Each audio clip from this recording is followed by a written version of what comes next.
Hello and welcome to Animal Watch, and this week we're meeting Northern Inuits. Today I will be meeting a very new but very famous dog breed, most recently known for their cameos as the young Direwolves in Game of Thrones. Also used by the film and movie industry to represent wolves, but as they have no recent wolf content, they're trainable, confident and playful. So wolf lovers, you really can have a wolf in your home. This beautiful and gentle breed may well be what you have been seeking.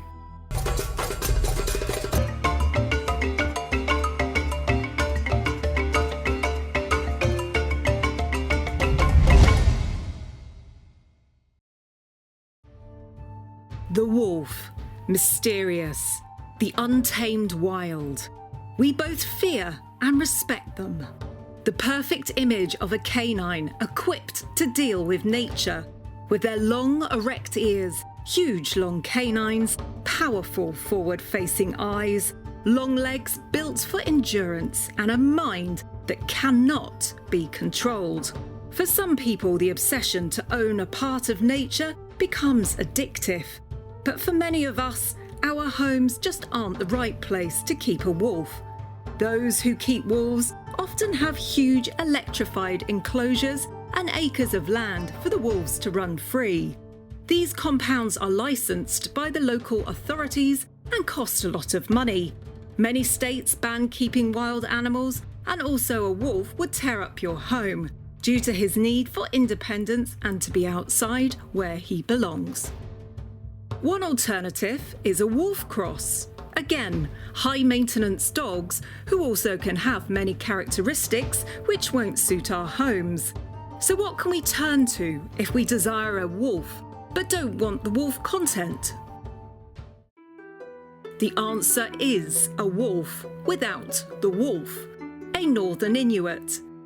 A lookalike to our wild cousin, developed by the interbreeding of dogs with no recent wolf ancestry, such as Alaskan Malamutes, Huskies, Samoyeds, and the German Shepherd. After their rise to stardom in Game of Thrones, Northern Inuits are used globally as wolf alternatives in TV, film, theatre, and at live events. Game of Thrones tours in Ireland took on 2 of the young Game of Thrones direwolf puppies after filming had ended, and both dogs have been the star of the show in Northern Ireland, where the dogs appear daily with the public on various trips out to where Game of Thrones was filmed, as you can see here.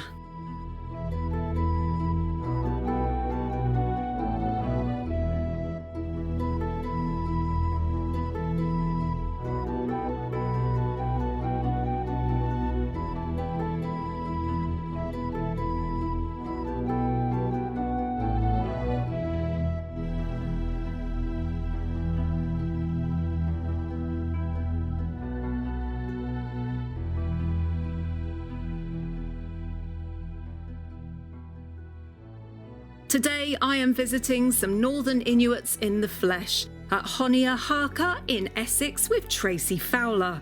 Her beautiful dogs regularly appear in adverts, music videos and in photographic bookings.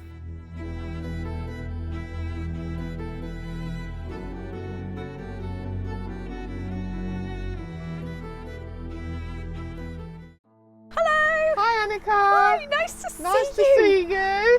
I'm Tracy at Utonagan, and these are the Northern Inuit dogs. Look at them, beautiful Game of Thrones dogs. I love it. Can I come in and see them? Come on, Puds. Can I come and meet all these puppies? Hey! Oh, look at them! Hello! Hello! Hi! Oh, so friendly. Oh, so friendly. Oh, bless you. You're lovely, aren't you? Oh, look at your face. Hello, puppy.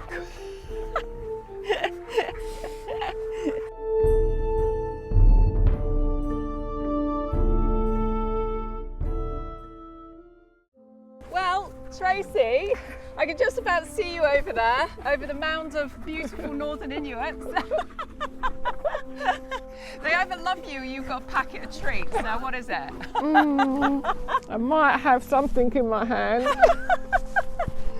Well, okay, so Northern Inuits, the wolf without the wolf. It's a fairly recent breed, isn't it? It was started in the 80s with a few dogs being imported over from America, and then they added different breeds to it to get the dogs that we have now. Is it German Shepherd, Alaska Malamute? Yeah.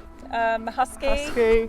Anything else? A Samoyed. Samoyed's in there sometimes. There as well, yeah. So not all of the lines, but some of the lines.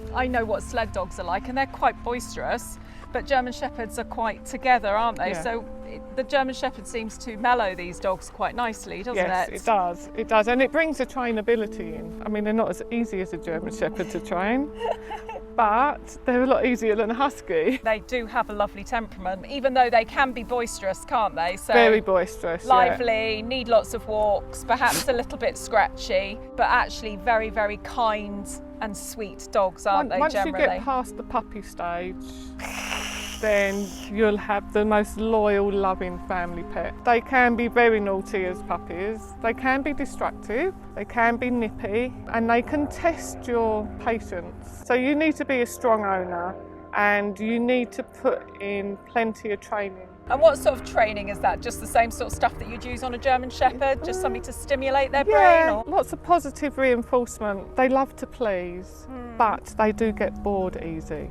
Lots of toys, lots of chew toys on the floor for these. Would you say to people maybe they could do a little bit of crate training? So say they have to pop to the shops that you would use. We recommend crate training. And that way you can control the destructive behaviour. You know they're safe, because if you go out and they're chewing through your cables, they could electrocute themselves. Yeah. When you watch Game of Thrones, you'll notice that the young direwolves, before they reach their final adult phase, are actually Northern Inuits. One of your dogs is the brother of Shaggy Dog, yes. I think.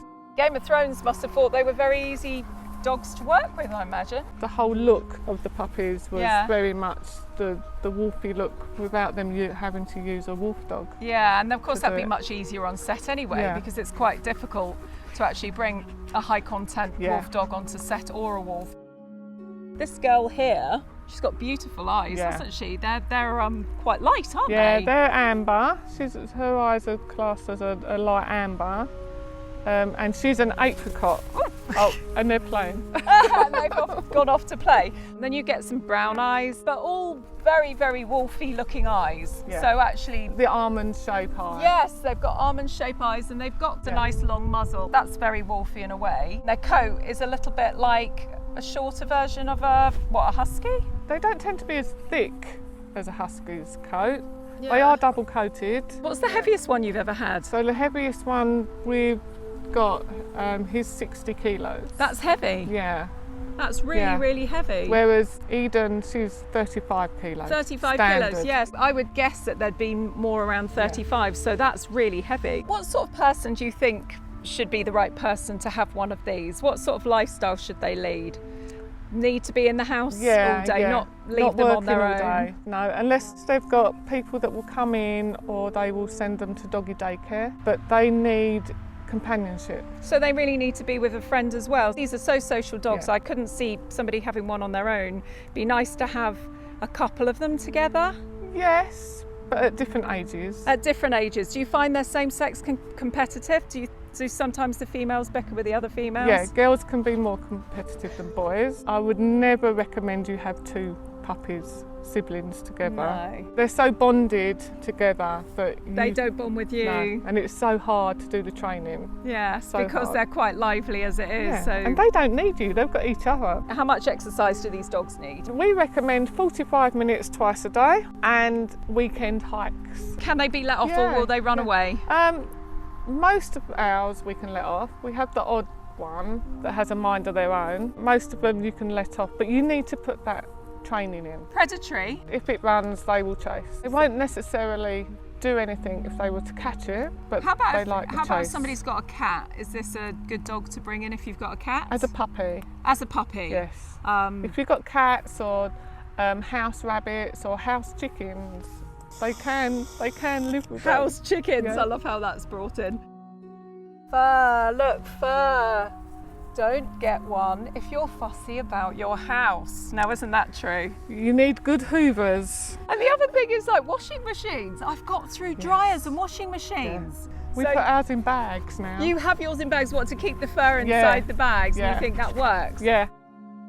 What is the difference between Utonagans and Northern Inuits? So Utonagans, they started off as Northern Inuits and then they split away and they started adding different breeds to the Northern Inuit. So they, for instance, added collie. They can look a bit tassely at times, Yeah, they which can have a bit of a longer coat. So really, to be quite honest, the dog lines are all quite similar. Yeah, it's yeah, just it's down just to different. really breed clubs and people just splitting off from one another. The end goal is the same. The end goal is to have a wolfy type dog to lay on your sofa without having the wolf.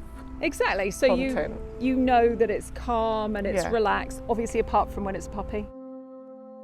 Definitely better than having a wolf because firstly you can't have a wolf because it's illegal to have a wolf in your house, and also a wolf doesn't want to be in your house, so there's no point you wanting to fantasize about that. This is a really, really good alternative to having a wild animal that would be unhappy in your house. I had found the Northern Inuits to be sweet, gentle-natured dogs and a beautiful alternative to a wolf dog or a full-blooded wolf. Again, as they are descended from Arctic breeds, they are still not easy for the first-time owner, as they will be lively and sometimes destructive. So even though you will miss out on a lot of wolf traits such as nervousness, you will still get the power and drive of a large working dog. But if you like large dogs and are sure you can train well and exercise well, then these dogs will make beautiful family pets. If people want to find out more about your Northern Inuits, have you got a website? I do have a website. Which is? Which is www.honeyackernortherninuits.com. And I'm going to spell that for you because I wouldn't know how to write that down either if you said that to me. So I'm going to put that at the bottom of the screen, and then if you'd like to find out any more We about have lots Northern of Inuits. information about the breed. And if you enjoyed this episode of Animal Watch on the Northern Inuit, then be sure to give us a big thumbs up and subscribe to the channel by clicking the button in the bottom hand corner. And be sure to tune in every single week where I'll be bringing you more fantastic episodes on dogs, wolves, animal rescue and conservation. Bye for now.